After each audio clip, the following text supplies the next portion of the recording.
Hi, it's Mark from Mark of the Cyberbeast. Today, we're going to talk about an issue with trailering that I ran into this past weekend that I want to share with you. So, if you do any kind of trailering, especially with a boat or jet ski, you gotta watch this episode. So, what happened to me? Well, this weekend, I went jet skiing, okay? Now, I don't use a trailer for my skis because I don't have the big new 1,000-pound sit downs that some of you guys maybe have seen or maybe you have yourself, okay? I have the older two-stroke. My favorite is the Blaster, Yamaha Wave Blaster 1, okay? It's a one-person, it's technically a sit down, but really you stand on it and you jump waves. It is the ultimate in wave jumping machine, and this one's mine. I actually have several of these in my garage. Have some for sale in case you're interested. Now, I don't like the trailer for a couple reasons. Number one, it's a pain in the ass, okay? I don't want to go to storage and get my trailer because I can't leave a trailer in my driveway because of my damn HOA. So, I have something called a hitch hauler. Now, a hitch hauler is the bomb. It goes into the receiver, and maybe you've seen these for people who go on vacation, okay? They put them in the receiver and they put suitcases or waterproof boxes on the back and strap them down. Very similar. So, I will go down here and show you. This is what a hitch hauler looks like. I'm going to put it in and show you. Basically, it's got two rails. I slide the ski on it. The ski goes on the vehicle perpendicular. The ski is about 7 foot and change, so it's a little bit wider than the truck, but it's perfectly legal. And it allows me to back up into the water just enough, drop it in, pull it out. When I park there at the ramp, I can park in a regular parking spot. I don't have to go into the trailered parking spot. Makes it a lot easier, a lot more convenient. Makes driving it more convenient. Less headaches, no registration to worry about. It's just a win-win all the way around. But again, it's not for you guys who've got these big couch sit-downs, okay, that are like, 10, 12 feet long. You can put 3 people on. 25 gallons of fuel, you can ride all day. These are 6 or 8 gallon tanks and one person, and it's made to be nimble and jump off of waves. So I'm going to first show you how I put the hitch hauler on, then the jet ski. I'm going to show you the issue I ran into and how I solved it, okay? Because I found a solution to this problem. Because I don't have the lights plugged in because there's no light for this. Now, some of you have lights for your trailers. Now, with the LED trailer lights, you're supposed to leave those plugged in. They're supposed to be waterproof. When you go down the ramp and dump your ski or your boat into the water, you're fine. But if you have a traditional bulb light system for your trailer, they tell you should unplug that, okay? Because you don't want that bulb going into the water. It'll short out either your vehicle or the trailer lights, okay?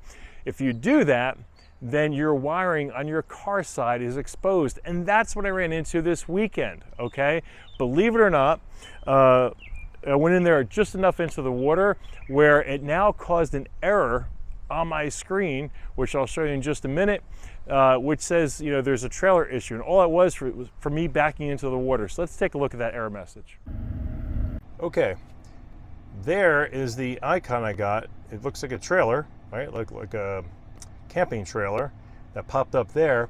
And if I go to my alerts, you'll see VC trailer _A202 trailer functionality may be unavailable. Exiting and re-entering the vehicle may reinstore functionality. No, it does not. It's because it's somehow shorted out when water got in there. And I'm going to show you how to prevent that because this will happen to you. So hang tight. Okay. Okay, for the record, folks, it's been scientifically proven that jet skiing is the most fun you could have with your clothes on. Now, how can I say that? Mark, that's a bold statement. How can you say that? I will say this. Every time you go onto the water, the ocean, the lake, I don't care where you are, find a jet skier. Find one person that does not have a smile on their face. Point proven. Everyone's smiling. Most fun you can have with your clothes on. Okay, so for those of you who may not know, your towing protector, I guess you'd call it, comes off with these 3 screws, lefty loosey, righty tighty, right? So this is how it's facing underneath the vehicle, and you just go to the left on all 3, a half turn, and or I'm sorry, quarter turn, and it removes that from the spot right here that covers up your hitch. Now, what you've seen that I've done here, I'm gonna get in real close here, okay, is it's right ahead. I'll be back. Perfect timing. I put my pin in here, right? This is the hitch hauler right here. I'm gonna take a step back so you guys can take a look here. That's the hitch hauler right here. And what you can see, if I angle it this way, this ski will slide onto these rails right over here. Now, what you'll see is that there's a height difference. So what I do when I go jet skiing is I pull out my app, right? And what can I do from my app? Well, I can raise and lower the height, right? So I'm gonna go ahead and do that from the app. Go to controls, and I usually go to medium, and it's gonna raise it up. Now, just so you know, while this is raising up, right in here, this is where your trailer lights are. Now, as I open this up, my 4-pin that I usually use for a trailer is closed, but this other one over here, there's a bunch of water in here. It's all crappy. In fact, looks like it's been in here for a while. It's actually kind of oxidized, okay? So I'll have to spray some grease in here and loosen this up, because this is probably what's causing my error. Again, this is something that I just noticed on this side, because normally I use the 4-pin connector here for the trailer. I've got from Amazon these plastic covers that go over these 4 pins. That's really the only one I'm concerned about. This other one, this towing light here, it's for other types of trailers that I normally don't use for towing. Almost everything is that 4-pin. So what I'm gonna do is I'm gonna spray some PB Blaster in here, and then I'll probably grease it up, see if that helps with the gunk that's in there. Now, as you can see, I raised it up, and it just comes pretty much level with the bunks right here on the shop cart. So all I do with this ski, put it right up here, and it's gonna be hard with me holding this, so I'm not gonna do it, but basically I just pull this jet ski, it goes right on here just like that. And when I go into the boat ramp, I put it in easy entry, and it lowers it several inches, and when it does that, it gives me the ability to go ahead and drop it in the water without getting too much of my truck in the water. In fact, it usually keeps the truck out, but evidently I got in up to this level because it got water up in here. In fact, man, you can really see all the kind of rust and degradation. It's probably been there since the last time, not this past weekend, but the last time before that I went riding.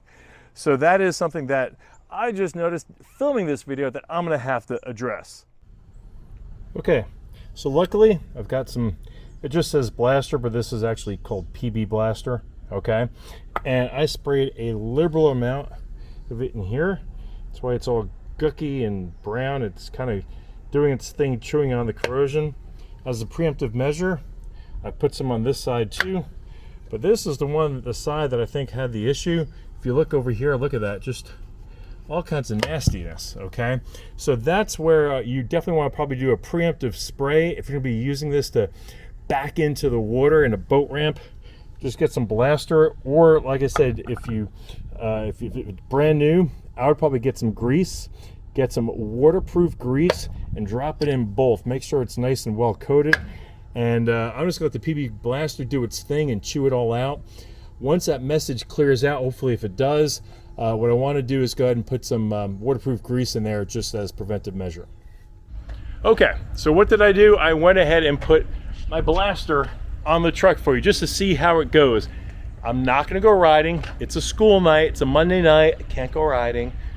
But I wanted to show you how it looks and how it acts. You can see the shop cart I take it out from, it's about the same height. I'm going to raise it up a little bit more so when I take it off, it'll match. Won't have to struggle with it. But you can see it sticks out maybe 7 inches off each side. And nice and snug, but plenty of room, doesn't rub against the tailgate. And what you'll see is these two metal strakes for the hitch hauler. If they're underwater, which I want them to kind of just touch the water, not to be under, but just touch it. Getting it off, I don't mind sliding it off into the water. Getting it on, I don't want to lift it up. I don't want to really strain myself. But if these are just touching the water, your trailer light is going to be underwater. Okay, so what I'd recommend you do, preemptively, go into those trailer lights on both sides. Even if you just use the one with the 4 connectors, down below I have the link. It's a plastic fitting, goes right over the 4 connectors and kind of keeps it waterproof. But even that other side, I want you to get waterproof grease. I'll have a link for that below too.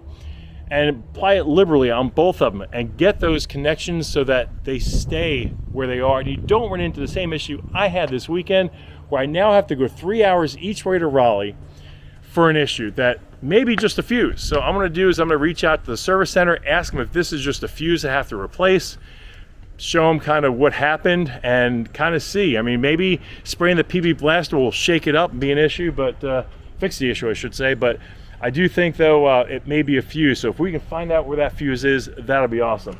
Anyway, this is a Wave Blaster 1. Came out in 1994.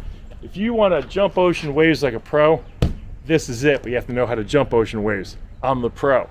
I used to be a sponsored rider back in the day. So what I'm going to leave you guys on, besides the fact my advice on waterproofing those connectors, is some videos of me jumping waves with my friend Jim. So without further ado, I'm going to end this video with some wave jumping for you guys to watch. So before you go, what am I going to ask you to do?